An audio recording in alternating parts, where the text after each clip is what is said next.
This is verse 48 of the 5th chapter, the Gospel of Matthew, wrapping up Jesus' conversation about the general impulse that people have to get even, to try to extract some kind of just compensation for wrongs done, an eye for an eye. And Jesus goes into an extended discussion of that, in which he, of course, is arguing that if someone is trying to treat me abusively, that my inclination should not be to fight back to get even, but actually to do even more for the person that they're trying to extract from me.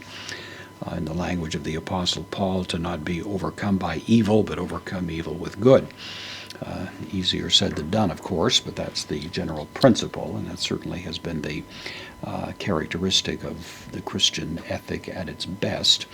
And Jesus brings this to a conclusion in this verse 48. So we have esistha. This is from eimi, I am, second person plural future, active indicative. So it's be, basically describing a future situation. Be un, postpositive therefore, humes, added here for emphasis. Of course, it's already implied in the verb.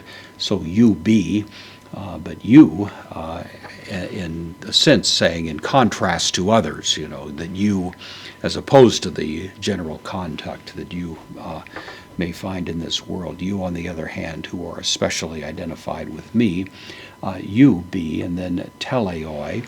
It's from telos. It means the end or purpose, sometimes rendered perfect. It's a little misleading.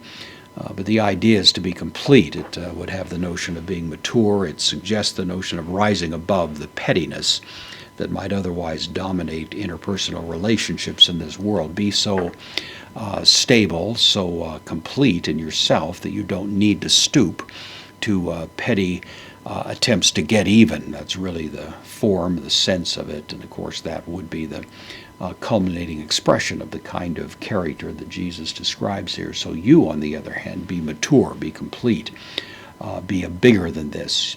In a sense, hos. Hos is conjunction as, or in the same way as, and then ho pater, the masculine singular article with pater for father, as the father humon.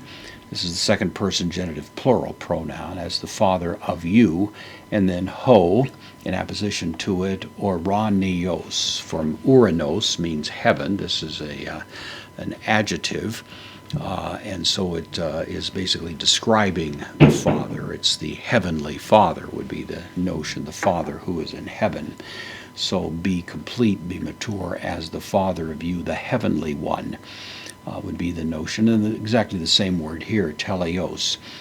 To the greatest extent we can imagine, this one is full and complete. The last thing in the world we'd ever say of our Heavenly Father is that he's in any sense petty or vindictive or attempting to get even with those who may be treating him poorly. He sends his rain on the just and on the unjust. That's the idea. And we're supposed to copy that sort of behavior, just as your Father who is in heaven is also mature and complete. So that's the idea. It's Jesus giving this really rather remarkable description of the character qualities that are evident in the person who is seeking to obey Christ, that our character should reflect the very character of God in the way that we interact with people in this world.